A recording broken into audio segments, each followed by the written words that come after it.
यह वीडियो केवल मनोरंजन के उद्देश्य से है। इसमें दिखाई गई कहानी और घटनाएं काल्पनिक हैं। किसी भी व्यक्ति, स्थान या घटना से कोई संबंध नहीं है। कृपया इस वीडियो को केवल मनोरंजन के तौर पर लें। हम किसी भी प्रकार की डर, भय या अन्य नकारात्मक प्रभाव की जिम्मेदारी नहीं लेते हैं। आज फिर वही रात थी और रवि के दिल में फिर कुछ खौफनाक बेचैनी थी, जो उसके अंदर से धीरे धीरे उसके जज्बात को काट रही थी। उसकी आंखों में न नींद थी, न ही उसके दिमाग में कोई सुकून का एहसास था। आज रात कुछ अलग थी। हवा में एक भारी सी घुटन थी, जैसे कोई भूला हुआ वाकया सीना चीर के बाहर आना चाहता हो। हर तरफ एक अजीब सा दबाव था और एक अनजान आवाज उसे कह रही थी, तुमने ऐसा क्यों किया रवि? आखिर क्यों? रवि कुछ समझ नहीं पा रहा था। उस बेचैनी से परेशान होकर उसने अपने गांव जाने का फैसला कर लिया, क्योंकि उसे लगता था कि वहीं इस बेचैनी और खौफ का राज दफन है। रवि एक छोटी सी आईटी कंपनी में काम करता था और पिछले 5 सालों से शहर की भागदौड़ भरी जिंदगी जी रहा था। शहर की रोशनियों और हर वक्त बदलते मंजरों में वो अपनी जिंदगी जीता था, लेकिन उसका दिल हमेशा कुछ कमी महसूस करता था। रवि के गांव का नाम रुद्रकुंड था, एक कदीम गांव जो घने जंगल के बीच बसा था। यह गांव अपनी शांति और खूबसूरती के लिए जाना जाता था, जहां हर रास्ता, हर पेड़ और हर पत्थर अपनी पुरानी कहानियां सुनाते थे। रुद्रकुंड के आसपास छोटी छोटी नदियां बहती थीं, जिनके पानी की आवाज गांव की पुरानी शांति को और गहराई देती थी। रात के वक्त वहां की हवाओं में एक खास खुशबू होती थी, जो रवि को अपने बचपन की धुंधली यादों की तरफ खींचती थी। गांव के लोग अपनी पुरानी संस्कृति में इतने गुम थे कि उनके जीने का तरीका ही अलग था। एक अजीब सी शांति थी उनके हर कदम में। पिछले 5 सालों में रवि ने कभी भी अपने गांव के लोगों से संपर्क नहीं रखा था, लेकिन हर अमावस की रात उसे कुछ ऐसी बेचैनी होती थी जो उसे किसी भूले हुए वाकये की याद दिलाना चाहती थी। अगले दिन जैसे ही शाम की ठंडी हवा चलने लगी, रवि ने गाड़ी के जरिए अपने सफर की तैयारी शुरू की। शहर से गांव तक का सफर लगभग 5 घंटे का था। हर मोड़, हर रास्ता उसके दिल में कुछ पुरानी यादों को जगाता जा रहा था और उसे कुछ याद दिलाना चाहता था। रवि सोच रहा था कि वो अपने बचपन के दोस्तों से मिलेगा, उन्हीं रास्तों पर चलना शुरू करेगा जहां कभी उन्होंने साथ में खूब मजा किया था। और दोस्तों का ख्याल आते ही उसे फिर से नामालूम खौफ ने जकड़ लिया। उसने सिर झटककर इस सोच से पीछा छुड़ाना चाहा, लेकिन उसे क्या पता था कि आगे कौन कौन से मंजर उसका इंतजार कर रहे हैं।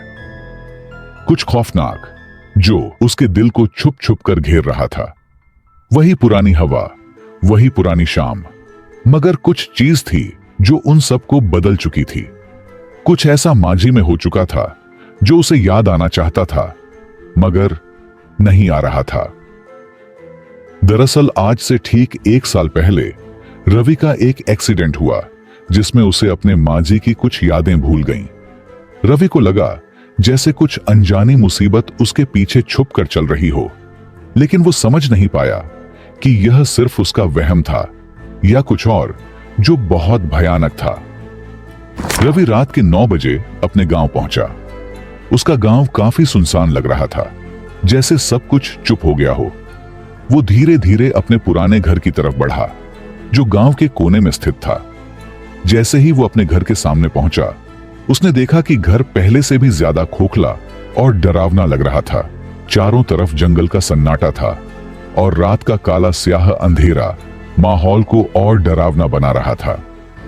रवि ने धीरे से दरवाजा खोला और अंदर का मंजर देखकर उसका दिल धड़कने लगा। घर के कोने कोने में खून के छींटे थे। हाँ, यह किसी इंसान का खून था जो आज भी उन्हीं दीवारों पर खड़ा सवाल कर रहा था, आखिर क्यों? उसने जल्दी से एक पुरानी लैंप जलाई और रोशनी में अपना सामान साफ करना शुरू किया, लेकिन उसके मन में कुछ अजीब सी बेचैनी थी। एक अनजानी सी शक्ति थी जो उसे देख रही थी। घर की पुरानी दीवारें जो कभी उसके लिए अपनी थीं, आज उसे अजनबी लग रही थीं। जैसे कुछ पुरानी यादें उसे खुद से दूर कर रही हों और कोई चीज जो समझ से परे थी उसकी हर एक हरकत पर नजर रख रही हो।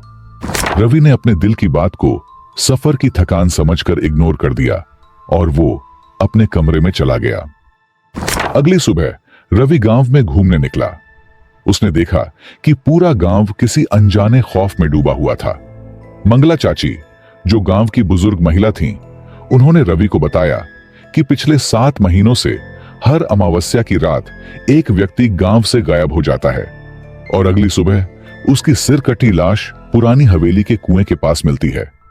इस बात ने रवि को झकझोर कर रख दिया।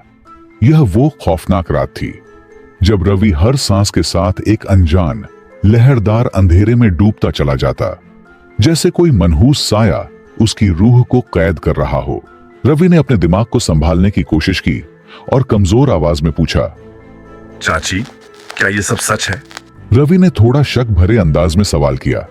मंगला चाची ने अपनी पुरानी चादर को संभालते हुए एक गहरी सांस ली और अपनी आंखों में एक अजीब सा अंधेरा भरते हुए कहा, बेटा, गांव के लोग बाबा रुद्रनाथ के पास जाते हैं। वो एक ज्ञानी साधु हैं जो पिछले 1 साल से इधर बसे हुए हैं। हो सकता है उनके पास इस राज का जवाब हो, लेकिन ध्यान रखना, जो भी इस राज को ढूंढने गया है वो वापस नहीं आया। अगर तुम उनसे मिलना चाहते हो तो जा सकते हो। रवि जल्द से जल्द ये खूनी राज जानना चाहता था, लेकिन वो वहां से वापस घर आ गया और सारी रात उसने बेचैनी में गुजारी। अगली सुबह होते ही उसने बाबा रुद्रनाथ की तरफ सफर शुरू कर दिया। ये रास्ता पुरानी हवेली से होकर जाता था। हवेली के पास पहुंचकर वो रुक गया। ये हवेली गांव से हटकर वीराने में थी, जिसके आसपास घने दरख्त उसे और दहशतनाक बना रहे थे। रवि को ऐसा एहसास होने लगा जैसे ये हवेली उसे अभी खा जाएगी। उसने घूमकर हवेली का जायजा लिया और फिर बाबा रुद्रनाथ के आश्रम की तरफ कदम बढ़ा दिए। लगभग 30 मिनट के सफर के बाद वो बाबा रुद्रनाथ के आश्रम में था। बाबा रुद्रनाथ एक बूढ़े और रहस्यमयी आदमी थे, जिनकी उम्र 70 से 75 साल के बीच थी। उनका चेहरा समय के साथ अपनी चमक खो चुका था। रवि को देखते ही बाबा रुद्रनाथ के चेहरे पर एक पुरस्कार सी मुस्कान उभरी। उन्होंने रवि को देखते ही कहा, आओ रवि आओ, मुझे तुम्हारा ही इंतजार था। रवि चौंक कर बोला, मेरा इंतजार? मगर क्यों? क्या मैं आपको जानता हूं? ऐसे कई सवाल रवि ने बाबा से पूछ डाले। बाबा रुद्रनाथ ने उसके सारे सवाल नजरअंदाज करते हुए कहा, रवि, ये खूनी सिलसिला तुम्हारी वजह से शुरू हुआ है और तुम ही इसे खत्म करोगे। रवि ने चौंक कर पूछा, मैं? लेकिन कैसे बाबा? रवि की समझ में कुछ नहीं आ रहा था। बाबा रुद्रनाथ ने कहा, रवि, ये खूनी सिलसिला तुम्हारे माजी के साथ जुड़ा हुआ है। एक ऐसा माजी जिसे तुम भूल चुके हो, मगर वो तुम्हें नहीं भूला। रवि ने पूछा, कौन सा माजी बाबा? बाबा रुद्रनाथ ने कहा, तुम्हें तुम्हारे सवालों का जवाब उसी हवेली में मिलेगा। रवि अब भी कुछ नहीं समझा। बाबा रुद्रनाथ ने उसे एक पोटली दी और कहा, इसे अपने पास रखो, इससे तुम्हारे अंदर की बेचैनी को शांति मिलेगी। रवि हैरान था कि बाबा रुद्रनाथ को उसकी बेचैनी का कैसे पता चला। रवि वो पोटली लेकर घर आ गया।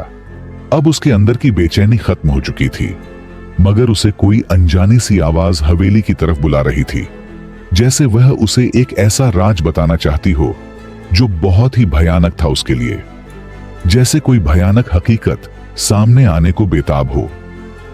रवि ने इस बार हवेली में जाने का इरादा कर लिया।